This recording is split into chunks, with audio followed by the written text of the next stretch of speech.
Hello दोस्तों, आप सभी का स्वागत है समसामयिक घटना चक्र के इस ऑनलाइन प्लेटफॉर्म पर। मैं मोहित आप सभी का हार्दिक स्वागत करता हूं आज अपने इस वीडियो में। यहां पर अपने इस वीडियो में हम लोग चर्चा करेंगे 22 जनवरी 2026 के महत्वपूर्ण करंट अफेयर, जो विभिन्न पत्र पत्रिकाओं से लिए गए हैं आपके परीक्षा के दृष्टिकोण से important to the point current affair पर अपनी इस क्लास में हम लोग चर्चा करेंगे। आज जो समाचार पत्रों में रही महत्वपूर्ण खबरें हैं उन खबरों पर चर्चा करेंगे, साथ साथ में हम लोग करंट अफेयर का रिवीजन करते हुए भी चलेंगे। यहाँ पर देखा जाए तो हम लोग करंट अफेयर पढ़ेंगे भी और पुराने करंट अफेयर जो हमारे हो चुके हैं उनका थीमेटिक रिवीजन करेंगे। थीमेटिक रिवीजन का मतलब ये कि अगर कहीं कोई स्टेट का नाम आ गया तो स्टेट से रिलेटेड जो करंट अफेयर रहे उन पर चर्चा कर लेंगे। कोई स्पोर्ट्स आ गया तो स्पोर्ट्स से रिलेटेड जितने करंट अफेयर रहे उन पर चर्चा कर लेंगे।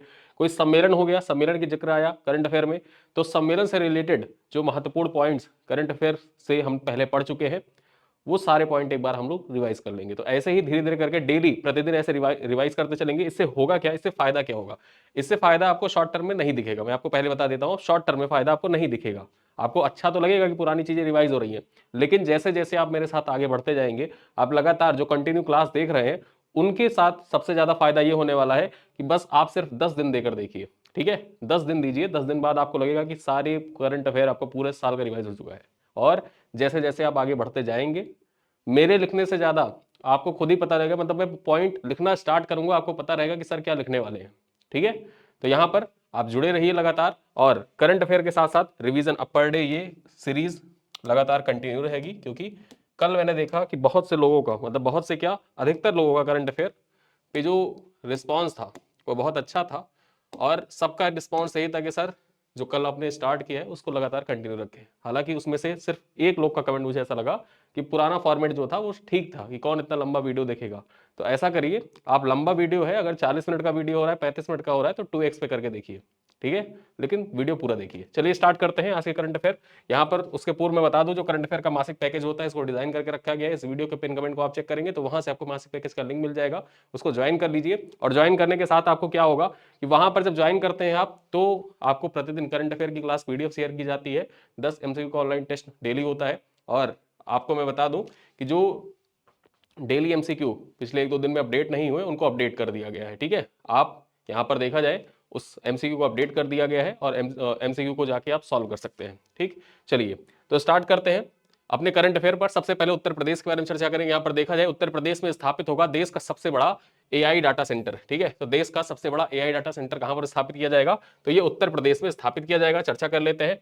उत्तर प्रदेश में देश का सबसे बड़ा डेटा सेंटर स्थापित किया जाएगा एम ग्रीन समूह ग्रेटर नोएडा में 1 गीगावाट क्षमता का अत्याधुनिक एआई डेटा सेंटर स्थापित करने हेतु 2.27 लाख करोड़ रुपए का निवेश करेगा। ठीक है, तो यहां पर याद रखिएगा कि देश का सबसे बड़ा एआई डाटा सेंटर कहां पर स्थापित किया जाएगा? ये एम ग्रीन समूह के द्वारा ग्रेटर नोएडा में स्थापित किया जाएगा। यहां पर चर्चा करें, इसके लिए दावोस में आयोजित वैश्विक आर्थिक मंच जो आयोजित किया जा रहा है, 56वीं बैठक हो रही है। याद रखिएगा कि जो वैश्विक आर्थिक मंच है इसकी 56वीं बैठक हो रही है इस बार। ठीक, 56वीं बैठक हो रही है। कहां पर हो रही है? दावोस में। दावोस कहां पड़ता है? दावोस पड़ता है स्विट्जरलैंड में। ठीक है, तो ये पॉइंट आप याद रखिएगा। यहां पर देखा जाए, एक सेकेंड,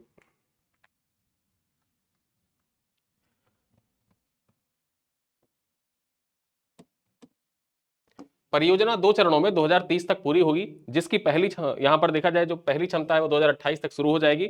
और इसमें लगभग 5 लाख हाई परफॉर्मेंस चिप्स लगाए जाएंगे। ठीक है, ये कार्बन फ्री ग्रीन एनर्जी आधारित परियोजना भारत को एआई तथा डेटा सेंटर है बनाने की दिशा में एक महत्वपूर्ण कदम साबित होगा। तो यहां पर देखा जाए, आपने देखा उत्तर प्रदेश में जो एआई डेटा सेंटर स्थापित किया जाएगा ये भारत का सबसे बड़ा एआई डेटा सेंटर होगा। इसके बारे में हमने चर्चा की। अब उत्तर प्रदेश से रिलेटेड कुछ महत्वपूर्ण करंट अफेयर रिवाइज भी कर लेते हैं। ठीक है, उत्तर प्रदेश से रिलेटेड कुछ महत्वपूर्ण करंट अफेयर रिवाइज करते हैं। उनमें सबसे पहले तो हम 2 सम्मेलन के बारे में चर्चा करेंगे। ठीक है, यहां पर देखा जाए इंडस फूड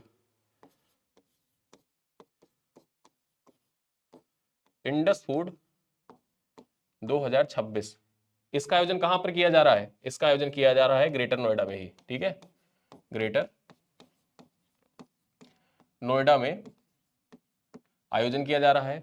इंडस फूड 2026 का आयोजन कहां पर? ग्रेटर नोएडा में किया जा रहा है। साथ ही साथ यहां पर हम चर्चा करें तो जो इंडिया फूड एक्सपो है, ठीक है, क्या इंडस फूड से रिलेटेड करके ही एक इंडिया फूड है, इंडिया फूड एक्सपो, इसका आयोजन कहां पर, इसका आयोजन किया जा रहा है लखनऊ में। ठीक है, इसका आयोजन कहां पर हुआ, इसका आयोजन हुआ लखनऊ में। कल मैंने अपने वीडियो में आपको बताया ही था कि उन्नाव में डिफेंस इंडस्ट्रियल कॉरिडोर स्थापना करने की मंजूरी प्रदान कर दी गई है। ठीक है, जो उन्नाव है, उन्नाव, यहां पर देखा जाए डिफेंस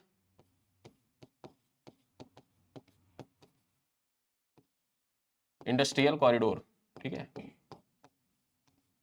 की स्थापना को मंजूरी प्रदान कर दी गई है। और जो उत्तर प्रदेश में देखा जाए तो डिफेंस इंडस्ट्रियल कॉरिडोर के 6 नोड है। 6 नोड के बारे में कल मैंने आपको बताया भी था, अलीगढ़, आगरा, कानपुर, लखनऊ, झांसी और चित्रकूट। ठीक है, साथ साथ में यहां पर देखा जाए उत्तर प्रदेश से रिलेटेड अन्य महत्वपूर्ण करंट अफेयर के अंतर्गत तो जो स्टार्टअप इकोसिस्टम रैंकिंग जारी की गई थी उसमें उत्तर प्रदेश को श्रेष्ठ राज्य का दर्जा दिया गया था, मतलब श्रेष्ठ राज्यों की जो कैटेगरी थी उसमें उत्तर प्रदेश को शामिल किया गया था। अब स्टार्टअप दिवस कब मनाया जाता है हर साल, तो आप जानते हैं कि जो 16 जनवरी का दिन होता है उसको स्टार्टअप दिवस के रूप में मनाया जाता है। ठीक है, तो यहां पर याद रखिएगा कि startup ecosystem ranking, startup ecosystem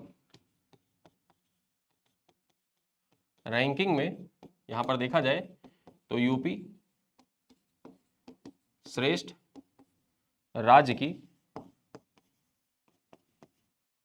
श्रेणी में। ठीक है, साथ साथ उत्तर प्रदेश से रिलेटेड एक महत्वपूर्ण करंट अफेयर आप ये भी याद रखिए कि जो यहां पर देखा जाए उत्तर प्रदेश का पहला, उत्तर प्रदेश का पहला खादी प्लाजा, पहला खादी प्लाजा, ये कहां पर स्थापित किया गया, उत्तर प्रदेश का पहला खादी प्लाजा मैंने आपको बताया था ये वाराणसी में स्थापित किया गया। कहां पर, वाराणसी में स्थापित किया गया। वाराणसी का नाम आया तो यहां पर याद रखिएगा कि जो काशी तमिल संगम हुआ तो कहां पर हुआ था, वाराणसी में आयोजित किया गया था, नमो घाट पर। एक यहां पर करंट अफेयर और याद रखिएगा कि यूपी में, ठीक, यूपी में या यूपी का पहला ब्रेल लाइब्रेरी, ब्रेल लाइब्रेरी, ये कहां पर स्थापित किया गया, पहला ब्रेल लाइब्रेरी, ये लखनऊ में स्थापित किया गया। ठीक है, याद रखिएगा लखनऊ में स्थापित किया गया उत्तर प्रदेश का पहला ब्रेल लाइब्रेरी। ठीक, और साथ साथ में जो नीति आयोग का निर्यात तत्परता या निर्यात तैयारी सूचकांक है, कौन सा, निर्यात तैयारी सूचकांक, इसमें यूपी का कौन सा स्थान है, यूपी देखा जाए तो चौथे स्थान पर है। तो यहां पर हमने उत्तर प्रदेश से रिलेटेड इतने महत्वपूर्ण करंट अफेयर देखे हैं। कौन कौन से देखे, एक बार पहले रिवाइज कर लेते हैं, पूरा एक साथ देख लेते हैं। सबसे पहले तो ये देखा कि उत्तर प्रदेश में देश का सबसे बड़ा एआई डेटा सेंटर स्थापित किया जाएगा। कहां पर खोला जाएगी, तो ये ग्रेटर नोएडा में स्थापित किया जाएगा। ठीक है, ग्रेटर नोएडा में स्थापित किया जाएगा।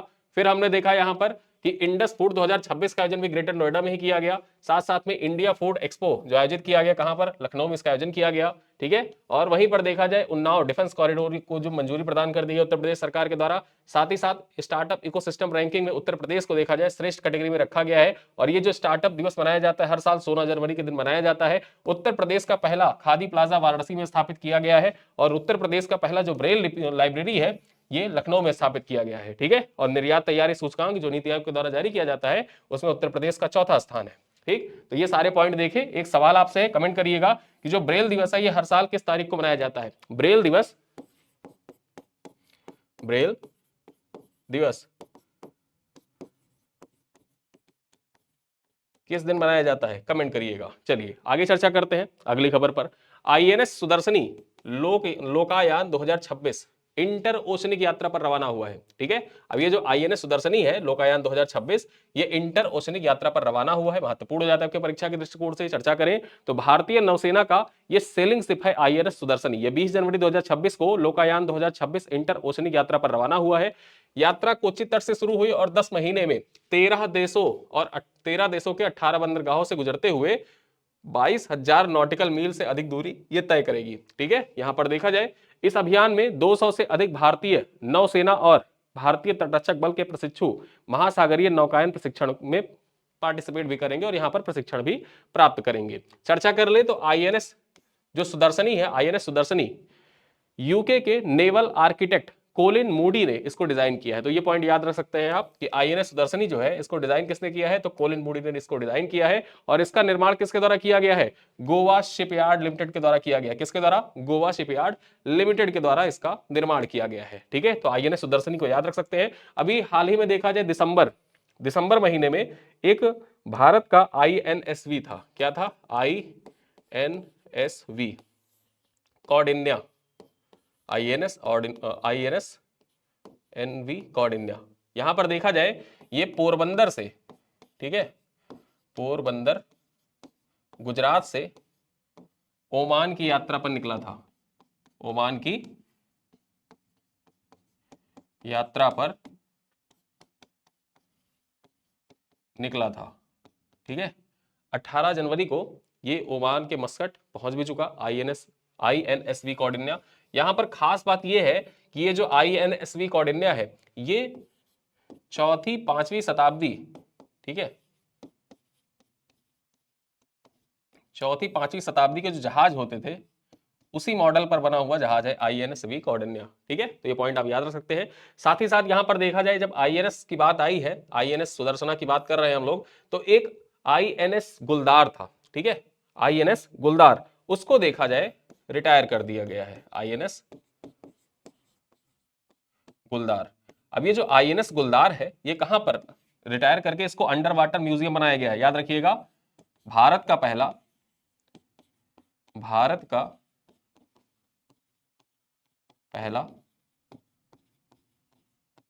अंडर वाटर म्यूजियम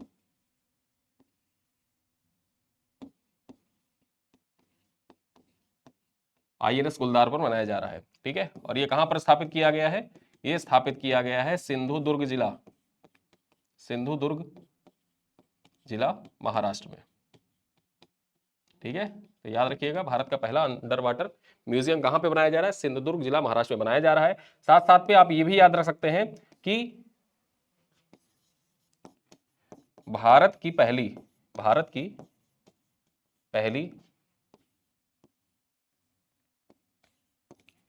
पनडुब्बी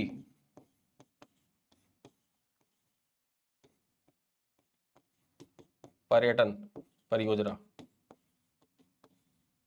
भारत की पहली पनडुब्बी पर्यटन परियोजना कौन सी राज्य सरकार शुरू कर रही है, तो यहां पर देखा जाए महाराष्ट्र राज्य सरकार के द्वारा शुरू किया जा रहा है। ठीक है, महाराष्ट्र राज्य सरकार के द्वारा भारत की पहली पनडुब्बी पर्यटन परियोजना स्टार्ट की जा रही है। साथ ही साथ एक पॉइंट आप याद रख सकते हैं आईएनएस वागसीर के बारे में। पनडुब्बी की बात आई है तो आईएनएस वागसीर का नाम याद रखिए। ठीक, यहां पर देखा जाए आपको याद रखना होगा आईएनएस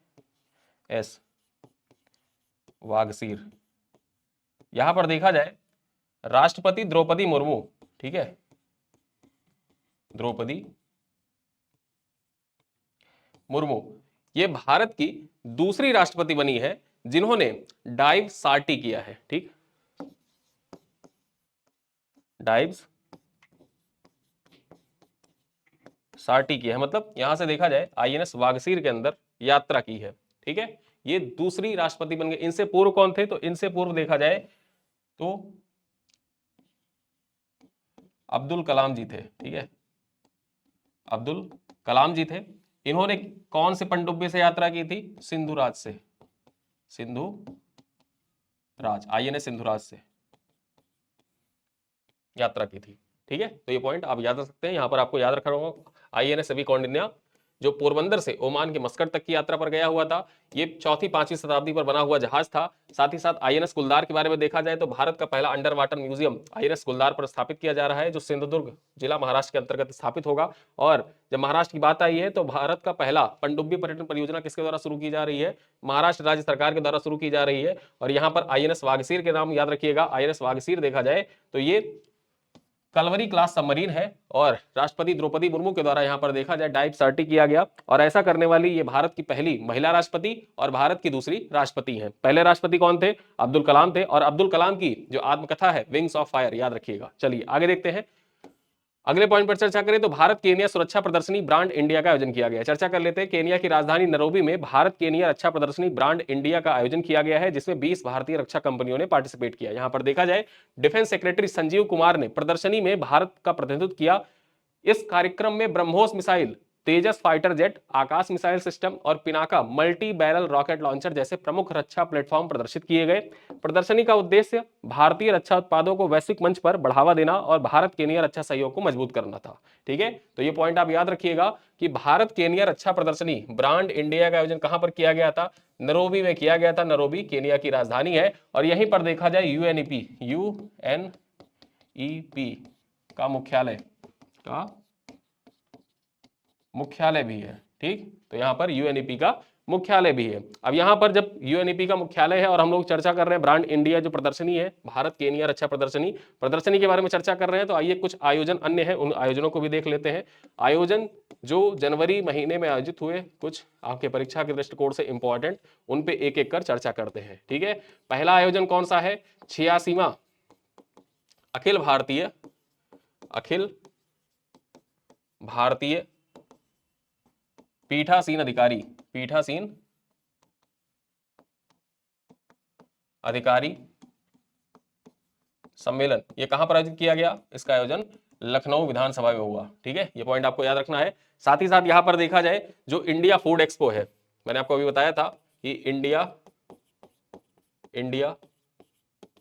फूड एक्सपो, इसका आयोजन कहां पर किया गया? इसका आयोजन भी लखनऊ में किया गया। ठीक, अब इंडिया फूड एक्सपो देखा तो इंडस फूड एक्सपो देख लेते हैं। इंडस फूड, इसका आयोजन कहां पर किया गया था? इसका आयोजन ग्रेटर नोएडा में किया गया। ठीक है, आगे चर्चा करें। यहां पर देखा जाए जो 28वां राष्ट्रमंडल पीठासीन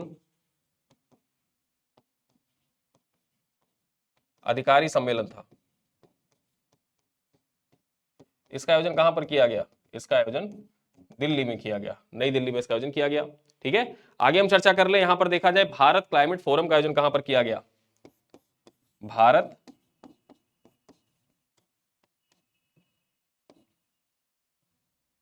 क्लाइमेट फोरम का आयोजन कहां पर किया गया? इसका आयोजन भी नई दिल्ली में किया गया था। कहां पर? नई दिल्ली में किया गया। आगे चर्चा करें। यहां पर देखा जाए, हम लोगों ने देखा कि जो भारत क्लाइमेट फोरम था, इसका आयोजन नई दिल्ली में किया गया। साथ ही साथ यहां पर चर्चा कर ले जो G7, ठीक है, G7 क्रिटिकल मिनरल मंत्री स्तरीय बैठक थी, इसका आयोजन कहां पर किया गया था? इसका आयोजन किया गया था वॉशिंगटन डीसी में। कहां पर? वॉशिंगटन डीसी में। और इसमें कौन भारत की ओर से कौन सम्मिलित हुए थे? तो अश्विनी वैष्णव सम्मिलित हुए थे। साथ ही साथ यहां पर चर्चा करें कि विश्व आर्थिक मंच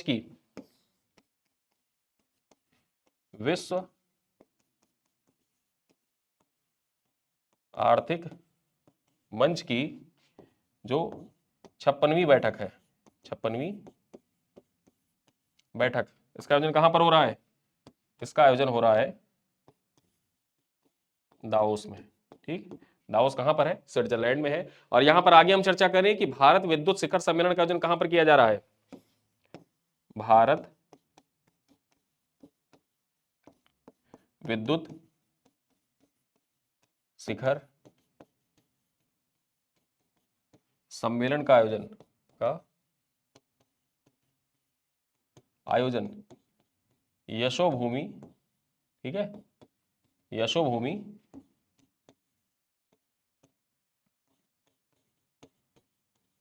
नई दिल्ली में किया जा रहा है। और एक पॉइंट और चर्चा कर लेते हैं। यहां पर देखा जाए दूसरा वैश्विक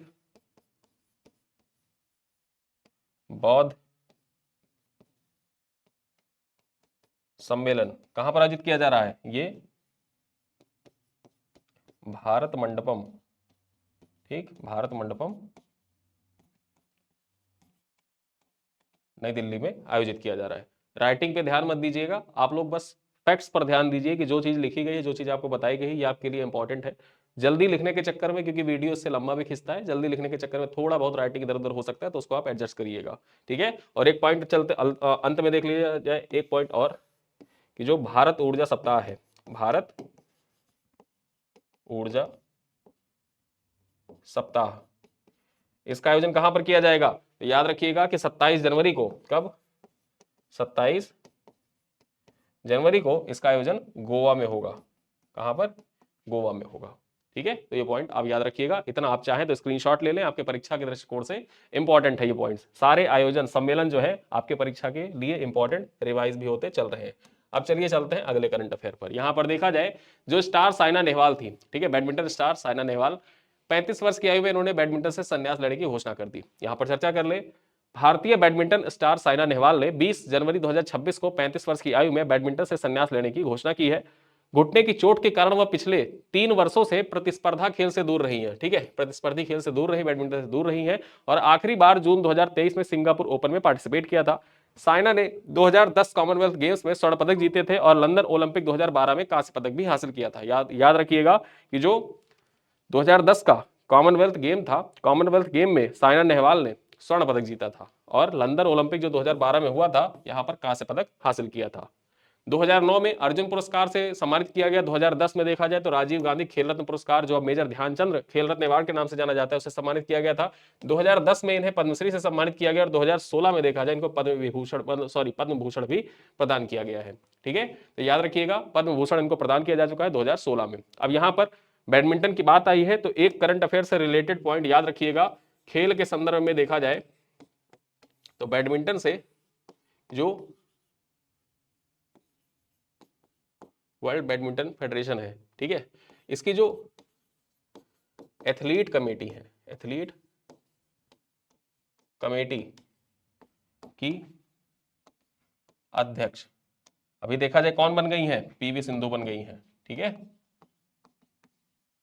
पीवी सिंधु बनी है। और वहीं पर देखा जाए स्पोर्ट्स से ही, तो जो बीसीसीआई है, बीसीसीआई के अध्यक्ष कौन बन गए हैं? इनका नाम है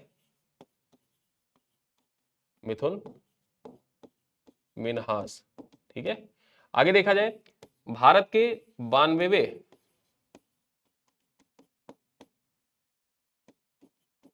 ग्रैंड मास्टर कौन बन गए हैं? इनका नाम है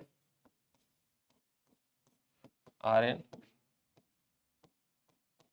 वार्ष्णेय, ठीक है। आर्यन वार्ष्णेय जो है, ये भारत के देखा जाए तो 78वें ग्रैंड मास्टर बन गए हैं। बीसीसीआई के अध्यक्ष कौन बने हैं? मिथुन मिन्हास बने हैं। और आगे चर्चा करें, यहीं पर देखा जाए हम लोग, तो जो बीडब्ल्यूएफ है, इसकी एथलीट कमेटी के अध्यक्ष कौन बन गई है? पीवी सिंधु बन गई है। वहीं पर देखा जाए, कल हमने चर्चा किया था कि आईसीसी के जो प्लेयर ऑफ द मंथ दिसंबर महीने के लिए किसको चुना गया है? यहां पर देखा जाए मिचेल स्टार्क को चुना गया है, और साथ ही साथ लॉरा वॉलवार्ट, जो दक्षिण अफ्रीका की महिला खिलाड़ी है, ठीक है। पुरुषों में मिचेल स्टार्क को, और महिलाओं में देखा जाए तो किसको चुना गया है? लॉरा वॉलवार्ट को चुना गया है। वहीं पर देखा जाए, विजय हजारे ट्रॉफी 2025-26 का खिताब किसने जीता है? विजय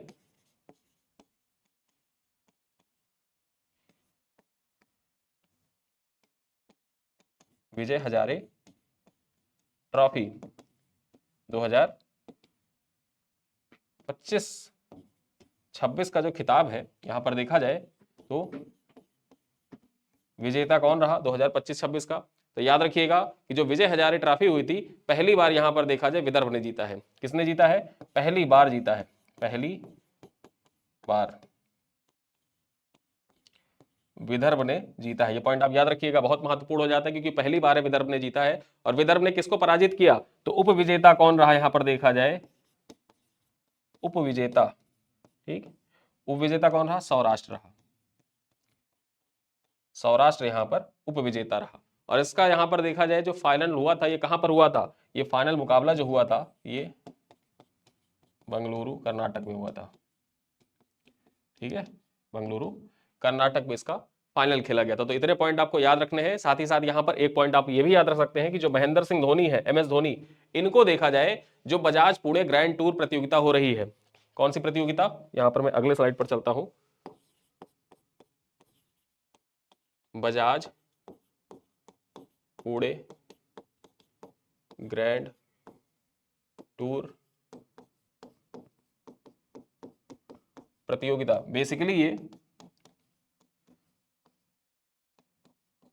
साइकिलिंग से संबंधित है, साइकिलिंग प्रतियोगिता है। और इसमें देखा जाए इसका ब्रांड एम्बेसडर बनाया गया है MS धोनी को, ठीक है। तो याद रखिएगा बजाज पुणे ग्रैंड टूर प्रतियोगिता में जो MS धोनी है उनको बनाया गया है, MS धोनी को यहां पर देखा जाए ब्रांड एम्बेसडर बनाया गया है, किसको, MS धोनी को। साथ ही साथ यहां पर बात कर ले शियोर्ड मरीन के बारे में, जो शियोर्ड मरीन है, ठीक है, शियोर्ड मरीन, ये क्या बन गए हैं, जो महिला हॉकी टीम है, भारतीय महिला हॉकी टीम के मुख्य कोच बन गए हैं, ठीक है, मुख्य कोच बन गए। तो इतना पॉइंट आप याद रखिएगा, आपके परीक्षा के लिए इंपॉर्टेंट है। चलिए आगे चलते हैं। रिस्पॉन्सिबल नेशन इंडेक्स 2026 के बारे में चर्चा करें। इंपॉर्टेंट हो जाता है, बहुत महत्वपूर्ण है, भारत के द्वारा जारी किया गया इंडेक्स और आपके परीक्षा के दृष्टिकोण से बहुत महत्वपूर्ण है, ठीक है। यहां पर देखा जाए भारत ने रिस्पॉन्सिबल नेशन इंडेक्स RNI 2026 में 154 देशों में 16वां स्थान प्राप्त किया है, ठीक। चर्चा कर लेते हैं। यह सूचकांक वर्ल्ड इंटेलेक्चुअल फाउंडेशन के द्वारा जारी किया गया है और देशों के जिम्मेदार राष्ट्रीय आचरण का आकलन करता है, ठीक है। यह देशों के जिम्मेदार राष्ट्रीय आचरण का आकलन करता है। RNI आर्थिक शक्ति से आगे बढ़कर आंतरिक उत्तरदायित्व, पर्यावरणीय उत्तरदायित्व और बाह्य या वैश्विक उत्तरदायित्व, इन 3 आयामों पर आधारित है। यहां पर देखा जाए तो GDP के आधार पर किसी देश की गणना नहीं की गई है। GDP से आगे हटके और GDP से आगे बढ़ के, GDP के आधार पर देखा जाए देशों को रैंकिंग ना प्रदान करके किसी देश की आंतरिक उत्तरदायित्व किस प्रकार है, पर्यावरण के प्रति उस देश का उत्तरदायित्व किस प्रकार से है और बाह्य तथा वैश्विक उत्तरदायित्व किस प्रकार से, इस आधार पर देशों को रैंकिंग प्रदान की गई है। और यही 3 मुख्य आधार है इस रिस्पॉन्सिबल नेशन इंडेक्स के, ठीक है। भारत के द्वारा तैयार किया गया है, भारत की एक थिंक टैंक है, उसी के द्वारा इसको तैयार किया गया है। उस थिंक टैंक का नाम है वर्ल्ड इंटेलेक्चुअल फाउंडेशन और ये दिल्ली बेस्ड, कहां पर, दिल्ली बेस्ड संस्था है। इसने देखा जाए, इसने JNU के साथ, IIM बॉम्बे के साथ और जो डॉक्टर अंबेडकर इंस्टीट्यूट है उसके साथ मिलकर इस रिपोर्ट को तैयार किया है, इंडेक्स को तैयार किया है। चर्चा करें तो भारत की रैंकिंग नागरिक कल्याण, पर्यावरण संरक्षण, जलवायु पहलों और अंतरराष्ट्रीय सहयोग तथा उसके संतुलन को प्रदर्शन को दर्शाती है। और इस रैंकिंग में देखा जाए तो सूचकांक में शीर्ष स्थान सिंगापुर, स्विट्जरलैंड और डेनमार्क को मिला हुआ है, ठीक है। तो ये पॉइंट आप याद रखिएगा कि शीर्ष स्थान पर कौन है, सिंगापुर है, दूसरे पर स्विट्जरलैंड और तीसरे नंबर पर है डेनमार्क। भारत का कौन सा स्थान है, तो भारत का स्थान है 16वां, 154 देशों में भारत 16वें स्थान पर है। अब यहां पर 2 रिपोर्ट देख लेते हैं जो जनवरी महीने में प्रकाशित हुए हैं, ठीक। जनवरी महीने में प्रकाशित 2 रिपोर्ट के बारे में चर्चा करते हैं। पहला रिपोर्ट तो है, यहां पर देखा जाए कि top cities for women in India 2025,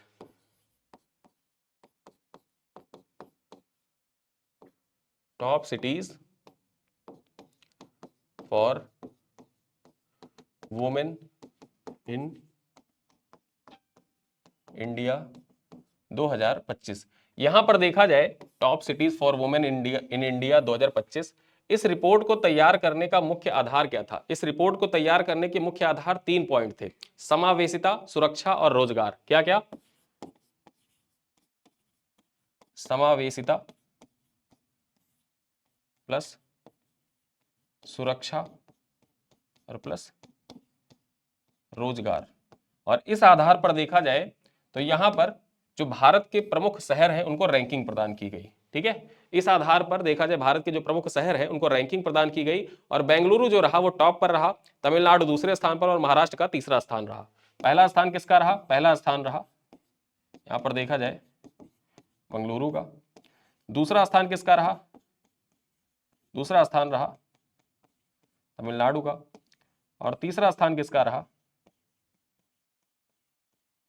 Maharashtra का रहा, ठीक है, बेंगलुरु का। यहां पर देखा जाए चेन्नई, शहर की बात कर ले तो चेन्नई और पुणे,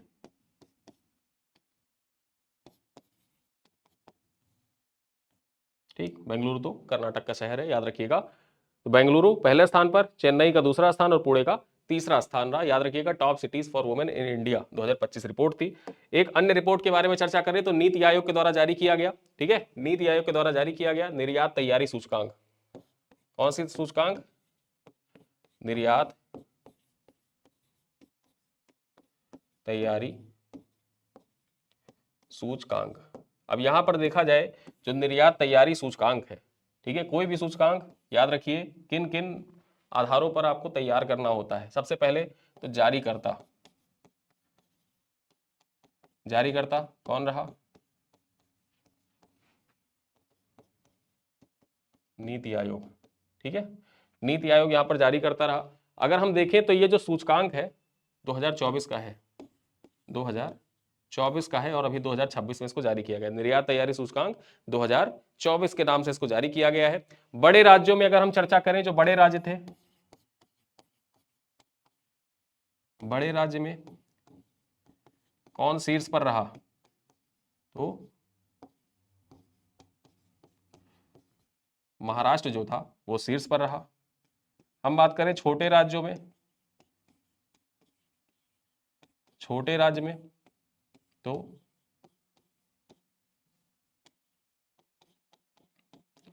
उत्तराखंड शीर्ष पर रहा। वहीं पर अगर हम यूटी की बात कर ले, ठीक है, तो इसमें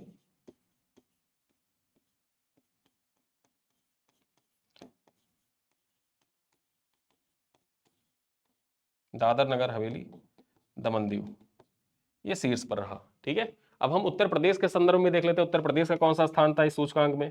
तो यूपी का जो स्थान था, यूपी का स्थान वो बड़े राज्यों में चौथा था, 4th रैंक था यूपी का। तो इतना पॉइंट आपको याद रखना है। कोई सूचकांक यहां पर देखा जाए तो हमने एक सूचकांक देखा, रिस्पॉन्सिबल नेशन इंडेक्स 2026, भारत का 16वां स्थान 154 देशों में। कौन किसके द्वारा जारी किया जाता है? तो वर्ल्ड इंटेलेक्चुअल फाउंडेशन के द्वारा जारी किया जाता है, ठीक है। और यहां पर 3 मुख्य आधार था, क्योंकि पहली बार जारी किया गया तो रिपोर्ट आपके लिए इंपॉर्टेंट हो जाता है। 3 मुख्य आधार था, आंतरिक उत्तरदायित्व, पर्यावरणीय उत्तरदायित्व और बाह्य तथा वैश्विक उत्तरदायित्व, ठीक है। यहां पर शीर्ष स्थान पर सिंगापुर, स्विट्जरलैंड और डेनमार्क था। साथ ही साथ अगला इंडेक्स था top cities for women in India 2025। इसको 3 आधारों पर जारी किया जाता है, समावेशिता, सुरक्षा और रोजगार, ठीक है। इस महिलाओं की समावेशिता के मामले में, उनकी सुरक्षा के मामले में, महिलाओं के रोजगार के मामले में कौन से शहर ऐसे हैं भारत के जो टॉप रैंकिंग उनको प्रदान की जा सके? तो बेंगलुरु शीर्ष स्थान पर रहा, चेन्नई दूसरे स्थान पर और पुणे तीसरे स्थान पर रहा। फिर हमने बात की निर्यात तैयारी सूचकांक के बारे में, नीति आयोग के द्वारा जारी किया जाता है, 2024 का सूचकांक था। बड़े राज्यों में महाराष्ट्र टॉप पर था, छोटे राज्यों में उत्तराखंड टॉप पर था, और यूटीज में देखा जाए तो दादर नागर हवेली दमन दीव टॉप पर था। उत्तर प्रदेश के स्थान की चर्चा कर ले तो उत्तर प्रदेश का स्थान चौथा था, ठीक। तो यहां पर हमने इतने पॉइंट पर चर्चा की। अब आइए चलते हैं आगे। अगली खबर क्या है? दुनिया का सबसे बड़ा पर्पल स्टार नीलम खोजा गया है। पर्पल स्टार सैफायर, जिसको आप नीलम भी कहते हैं, इसकी खोज की गई है। यहां पर देखा जाए श्रीलंका के जो रतनपुरा खदान है, यहां से देखा जाए तो 3563 कैरेट का दुनिया का सबसे बड़ा पर्पल स्टार सैफायर यानी कि नीलम खोजा गया है, जिसे स्टार ऑफ प्योर लैंड का नाम दिया गया है। क्या नाम दिया गया है? स्टार ऑफ प्योर लैंड इसको नाम दिया गया है। यहां पर चर्चा कर ले, यह प्राकृतिक और दुर्लभ नीलम है जिसमें 6 किरण वाली एस्टेरिज्म स्टार इफेक्ट यहां पर पाया जाता है, ठीक है। यहां पर 6 किरणों वाली एस्टेरिज्म, बेसिकली यहां पर देखा जाए बीच से इसके 6 किरणें ऐसे निकली हैं। चर्चा कर लेते हैं। अंतरराष्ट्रीय बाजार में इसकी अनुमानित कीमत देखा जाए तो 300 से 400 मिलियन अमेरिकी डॉलर यानी कि लगभग 2500 से लेकर 3300 करोड़ रुपए अनुमानित की गई है इसकी कीमत, ठीक। ये रत्न 2023 में मिला था और हाल ही में सार्वजनिक रूप से प्रदर्शित किया गया है। आकार, रंग, स्पष्टता और स्टार इफेक्ट के कारण इसे विश्व का सबसे मूल्यवान रत्नों में माना जा रहा है। विश्व के सबसे मूल्यवान रत्नों में माना जा रहा है। और ये कहां से खोजा गया है? तो ये श्रीलंका से खोजा गया है। अब श्रीलंका से संबंधित कुछ पॉइंट्स याद रखिए, आपकी परीक्षा के दृष्टिकोण से जो इंपॉर्टेंट भी है। अभी हाल ही में देखा जाए तो अभ्यास दोस्ती, ठीक, अभ्यास दोस्ती का 17वां संस्करण आयोजित किया गया। कौन कौन से देशों के बीच में? तो यहां पर देखा जाए भारत प्लस श्रीलंका और प्लस मालदीव। आपको याद होगा कि श्रीलंका में एक चक्रवाती तूफान आया था, ठीक, एक चक्रवात आया हुआ था। उस चक्रवात का नाम क्या था? चक्रवात दितवा। और इसी चक्रवात दितवा के कारण देखा जाए तो भारत द्वारा एक ऑपरेशन लॉन्च किया गया था। ऑपरेशन का नाम था ऑपरेशन ऑपरेशन सागर बंधु। क्या नाम था? ऑपरेशन सागर बंधु। ऑपरेशन सागर बंधु किस लिए लॉन्च किया गया था? श्रीलंका में जो चक्रवात दितवाह आया था उससे बचाव कार्य के लिए ऑपरेशन सिंधु यहां पर लॉन्च किया गया था। और साथ ही साथ एक पॉइंट आप और ये भी याद रख सकते हैं कि यहां पर जो यहां चक्रवात दितवाह आया था इससे पुनर्निर्माण के लिए, ठीक है, पुनर्निर्माण हेतु भारत द्वारा 400 मिलियन डॉलर का पैकेज अनाउंस किया गया था। ठीक, श्रीलंका में ही देखा जाए जो टी20 विश्व कप 2026 आयोजित होगा, ये कहां पर होगा? ये भारत प्लस श्रीलंका में आयोजित किया जाएगा। और एक पॉइंट यहां पर जब क्रिकेट की बात हो ही गई है तो याद रखिए कि जो टी20 विश्व कप है 2026, इसके जो ब्रांड एम्बेसडर हैं वो कौन है? इसके ब्रांड एम्बेसडर हैं रोहित शर्मा। ठीक, रोहित शर्मा इसके ब्रांड एम्बेसडर। चलिए आगे चलते हैं, चंदना सिन्हा के बारे में चर्चा कर लेते हैं। ये हैं चंदना सिन्हा जी। चंदना सिन्हा को भारतीय रेलवे का सर्वोच्च सेवा सम्मान अति विशिष्ट रेल सेवा पुरस्कार प्रदान किया गया है।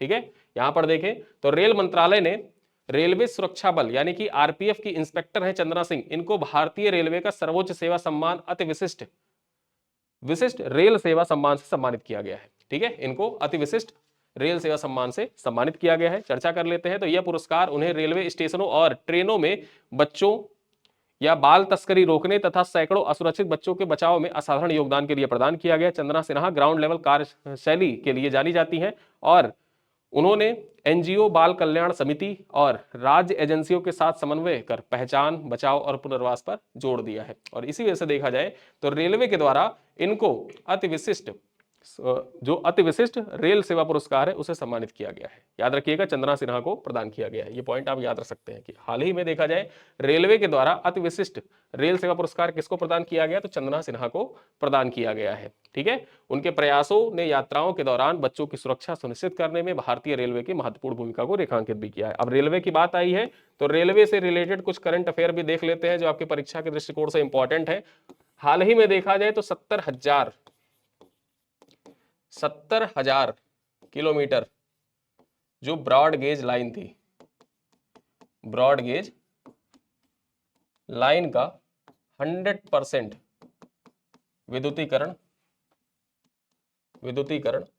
रेलवे के द्वारा कर दिया गया है। यहां पर देखा जाए भारत की पहली sleeper Vande Bharat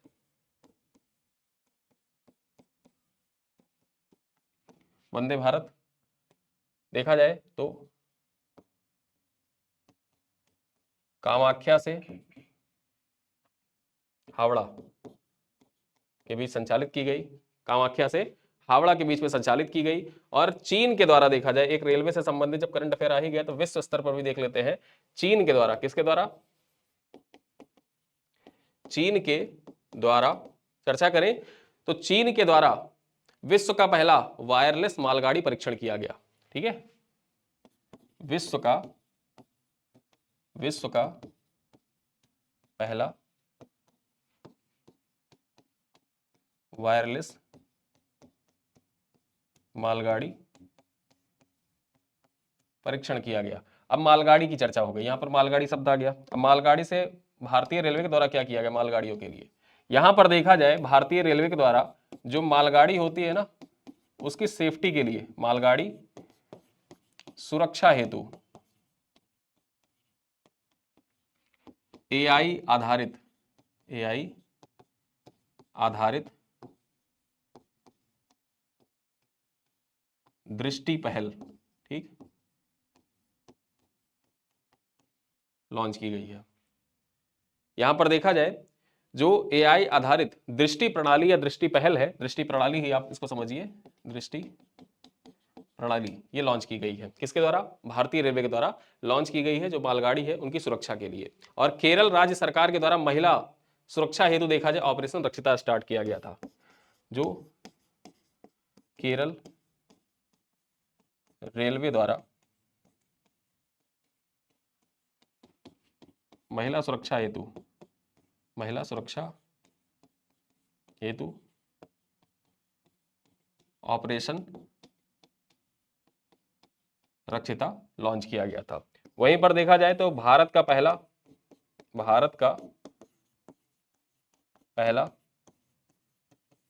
railway war room ये कहां पर स्थापित किया गया है? ये प्रयागराज में, ठीक है, प्रयागराज में स्थापित किया गया है भारत का पहला रेलवे वॉर रूम। और चलते चलते रेलवे से एक पॉइंट याद रखिएगा, नाम परिवर्तन हो गया है। जो अहमदनगर, ठीक है, अहमदनगर रेलवे स्टेशन था, रेलवे स्टेशन, इसका नाम परिवर्तित करके अहिल्यानगर कर दिया गया है, ठीक है, अहिल्यानगर रेलवे स्टेशन कर दिया गया। तो इतने पॉइंट आप याद रखिए कि रेलवे से संबंधित जो चंदना सिंह है, इनको देखा जाए तो रेलवे के द्वारा रेलवे में सर्वोच्च सेवा सम्मान अति विशिष्ट रेल सेवा पुरस्कार प्रदान किया गया चंदना सिंह को। रेलवे के द्वारा ही देखा जाए तो 70,000 किलोमीटर ब्रॉड गेज लाइन का 100% विद्युतीकरण है, उसको पूरा कर लिया गया है। भारत की पहली स्लीपर ट्रेन जो चली है वंदे भारत, कामाख्या से हावड़ा के बीच में संचालित की गई। चीन के द्वारा विश्व का पहला वायरलेस मालगाड़ी परीक्षण किया गया। और मालगाड़ियों की सुरक्षा हेतु भारतीय रेलवे के द्वारा एआई आधारित दृष्टि प्रणाली लॉन्च की गई है। केरल रेलवे के द्वारा महिला सुरक्षा हेतु ऑपरेशन रक्षिता स्टार्ट किया गया है। भारत का पहला रेलवे वॉर रूम कहां पर स्थापित किया गया? प्रयागराज में स्थापित किया गया है। और अहमदनगर रेलवे स्टेशन जो था, इसका नाम परिवर्तित करके अहिल्यानगर रेलवे स्टेशन कर दिया गया है। ठीक है, इतने पॉइंट हमने चर्चा की। अब आइए चलते हैं, आगे चलते हैं तेजी से। SDAL की मीडियम कैलिबर एम्यूनिशन फैसिलिटी का उद्घाटन किया गया, किसके द्वारा? राजनाथ सिंह के द्वारा। चर्चा कर लेते हैं। रक्षा मंत्री राजनाथ सिंह ने 19 जनवरी को नागपुर के गाइडेड पिनाका रॉकेट सिस्टम को हरी झंडी दिखाई है और सोलर डिफेंस एरोस्पेस लिमिटेड की मीडियम कैलिबर एम्यूनिशन फैसिलिटी का उद्घाटन भी किया है। गाइडेड पिनाका का निर्माण SDAL के द्वारा किया गया है और इसी संयंत्र से इसकी पहली खेप अर्मेनिया को निर्यात भी की गई है। इससे पहले 30 दिसंबर को उड़ीसा के चांदीपुर के इंटीग्रेटेड टेस्ट रेंज से Pinaka long range guided missile का सफल उड़ान परीक्षण किया गया था। यह उपलब्धि भारत की स्वदेशी रक्षा तकनीकी और निर्यात क्षमता को मजबूत भी करती है। ठीक है, आगे चर्चा करें। यहां पर देखा जाए डॉल्फिन प्रोजेक्ट के फेज 2 की शुरुआत कर दी गई है। डॉल्फिन प्रोजेक्ट के फेज 2 की शुरुआत की गई है। इसके अंतर्गत होगा क्या कि जो नदी डॉल्फिन है, सिंधु नदी डॉल्फिन, गंगा नदी डॉल्फिन और इरावदी नदी डॉल्फिन, इन तीनों डॉल्फिन का देखा जाए तो बेसिकली उनकी जनगणना की जाएगी यहां पर। ठीक है, उनकी गणना की जाएगी। केंद्र सरकार ने 17 जनवरी 2026 को उत्तर प्रदेश के बिजनौर में डॉल्फिन प्रोजेक्ट फेज 2 की शुरुआत की है। ठीक है, पर्यावरण, वन और जलवायु परिवर्तन मंत्रालय के अनुसार डॉल्फिन सर्वे 2 चरणों में किया जाएगा। पहले चरण में गंगा की मुख्य धारा में बिजनौर से गंगा सागर तक के तथा सिंधु नदी तक कवर किया जाएगा।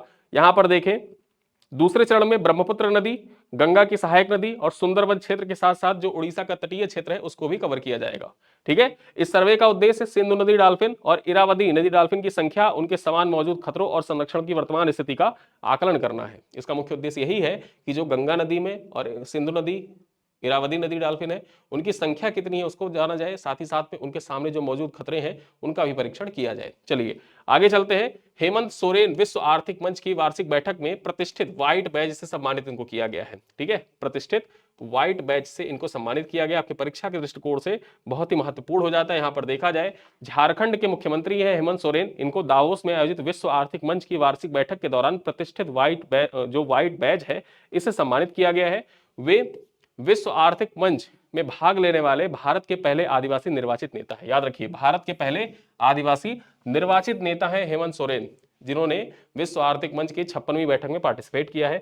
व्हाइट बैज विश्व स्तर पर चयनित राष्ट्राध्यक्षों या सरकार प्रमुखों को दिया जाने वाला विशिष्ट सम्मान है, जिससे विश्व आर्थिक मंच, कांग्रेस सेंटर और सभी विशेष कार्यक्रमों में पूर्ण प्रवेश मिलता है। यानी कि जो बैच, जिसके पास ये बैच होता है ना, उसको देखा जाए कहीं भी कोई भी विश्व आर्थिक मंच का सम्मेलन हो रहा है, कांग्रेस सेंटर है, सब जगह वो जा सकता है, कोई इसको रोक नहीं सकता है।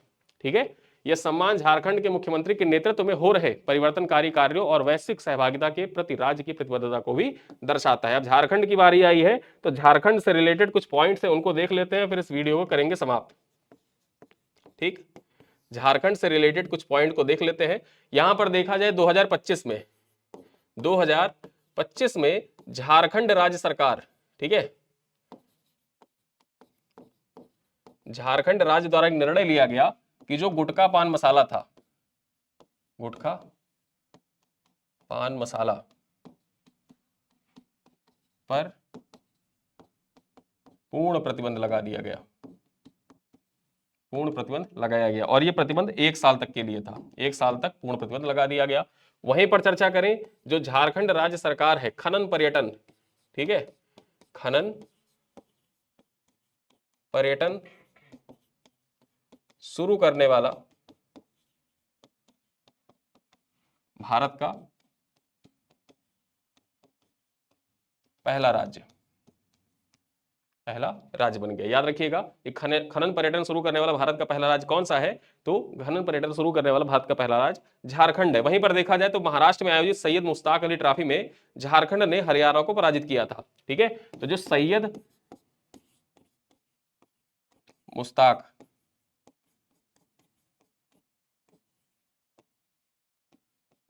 अली ट्रॉफी, सैयद मुश्ताक अली ट्रॉफी था, इसमें देखा जाए विजेता कौन रहा?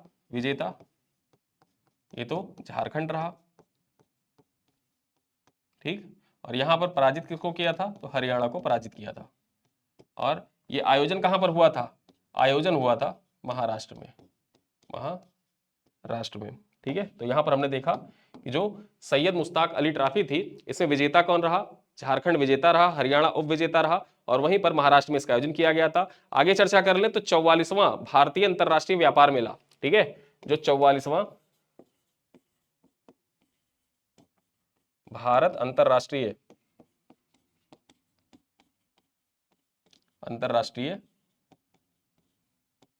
व्यापार मेला था, ये कहां पर आयोजित हुआ था? भारत मंडपम में, ठीक है, भारत मंडपम में हुआ था।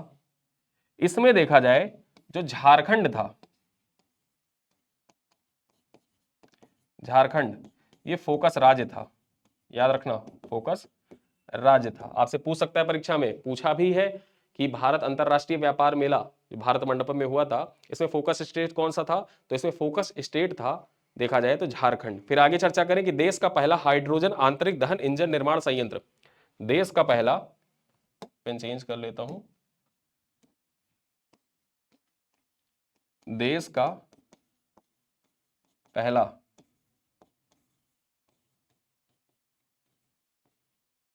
हाइड्रोजन दहन इंजन निर्माण संयंत्र की स्थापना कहां पर किया गया है?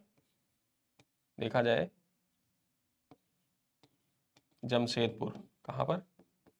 जमशेदपुर में किया गया है। ये पॉइंट आपको याद रखना है। साथ ही साथ देखा जाए तो जो 15वीं जूनियर राष्ट्रीय महिला चैंपियनशिप हुई थी, इसमें झारखंड ने हरियाणा को पराजित किया था। और यहां पर देखा जाए जो 15वीं, ठीक है, 15वीं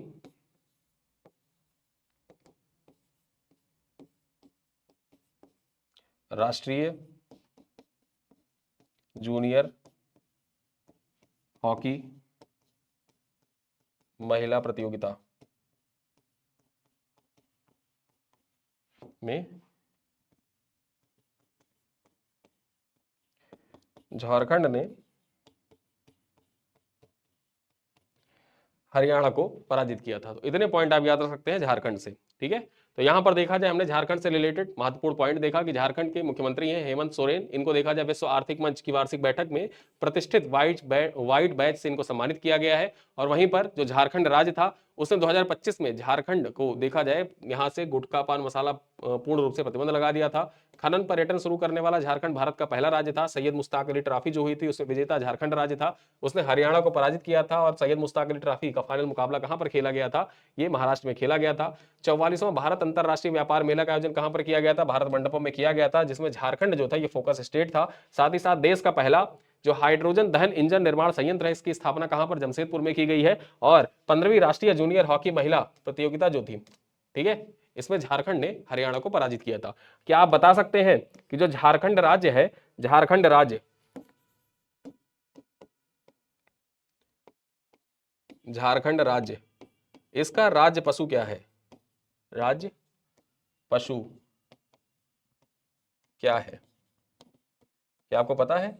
अगर पता है तो आप कमेंट करिए, ठीक है। और अंत में यहां से कुछ सवाल हैं आपके लिए, जिनका उत्तर आप कमेंट बॉक्स में दीजिएगा। आईएनएस सुदर्शनी लोकायान 2026 इंटर ओशनिक यात्रा की शुरुआत कहां से हुई? मुंबई, विशाखापट्टनम, कोच्चि या चेन्नई से? आगे चर्चा करें, भारत केन्या रक्षा प्रदर्शनी ब्रांड इंडिया का भारत प्रतिनिधित्व किसने किया? रक्षा मंत्री राजनाथ सिंह ने, सीडीएस अनिल चौहान ने, डिफेंस सेक्रेटरी संजीव कुमार ने या विदेश सचिव विनय मोहन क्वात्रा ने। फिर क्वेश्चन नंबर 3 देखें, रिस्पॉन्सिबल नेशन इंडेक्स जो है 2026 में भारत का कौन सा स्थान प्राप्त हुआ? 12वां, 14वां, 16वां या 18वां? प्रश्न संख्या 4 पे देखें तो दुनिया का सबसे बड़ा purple star sapphire star of Pureland किस देश में खोजा गया? Myanmar, Thailand, Sri Lanka, Madagascar. और अंतिम सवाल है कि उत्तर प्रदेश में प्रस्तावित देश का सबसे बड़ा एआई डाटा सेंटर किस समूह द्वारा स्थापित किया जाएगा? रिलायंस इंडस्ट्रीज के द्वारा, अडानी इंडस्ट्रीज के द्वारा, टाटा समूह के द्वारा या एम ग्रीन समूह के द्वारा? ठीक है, तो यहां पर देखें आज ये वीडियो थोड़ा सा लंबा हुआ है, लेकिन आपके परीक्षा उपयोगी जितने महत्वपूर्ण तथ्य थे उनको सब कुछ रिवाइज कराने का प्रयास किया गया है। बहुत कुछ आपको सीखने को मिला होगा, बहुत कुछ जानने को मिला होगा, और आगे भी ऐसे ही रेगुलर क्लास आते रहेंगे। क्लास 40 मिनट के हो सकते हैं, 45 मिनट के हो सकते हैं, 50 मिनट के हो सकते हैं। आप स्पीड डबल करके देखिए, 20 मिनट का समय तो आप दे ही सकते हैं कि पूरे साल का करंट अफेयर रिवाइज करना है और सब कुछ पढ़ना भी है, सब कुछ याद भी रखना है, तो 20 मिनट आपको समय देना होगा। और 20 मिनट समय, ये जो 20 मिनट समय आज आप मुझे देंगे, ये आपके आने वाले परीक्षाओं के दृष्टिकोण से देखा जाए तो ये 20 मिनट बहुत अहम होगा। तो इसीलिए आप 20 मिनट का समय निकालिए, 20 मिनट का समय दीजिए, वीडियो को 2x पे देखिए, आराम से देखिए, 2x पे करके देखिए, नोट्स बनाना है नोट्स बनाइए, जो कुछ भी करना है करिए, लेकिन वीडियो को पूरा देखिए, ठीक। और वीडियो कैसा लग रहा है इसके लिए फीडबैक लगातार आप लोग देते रहिए। जो भी आपके फीडबैक हो कमेंट बॉक्स में आप लिख सकते हैं, जरूर लिखा करें, क्योंकि आपका फीडबैक जब मैं देखता हूं तो मुझे बड़ी प्रसन्नता होती है। क्योंकि जैसे कल मैंने आपसे कहा, बहुत लोगों ने फीडबैक लिखा, मुझे बहुत अच्छा लगा, बहुत से ढेर सारे कमेंट आए। ऐसे कमेंट रेगुलर अगर आते रहें बीच बीच में आपके, तो मुझे बहुत खुशी होगी और कंटेंट को और इनरिच किया जाएगा, बहुत सारे कंटेंट।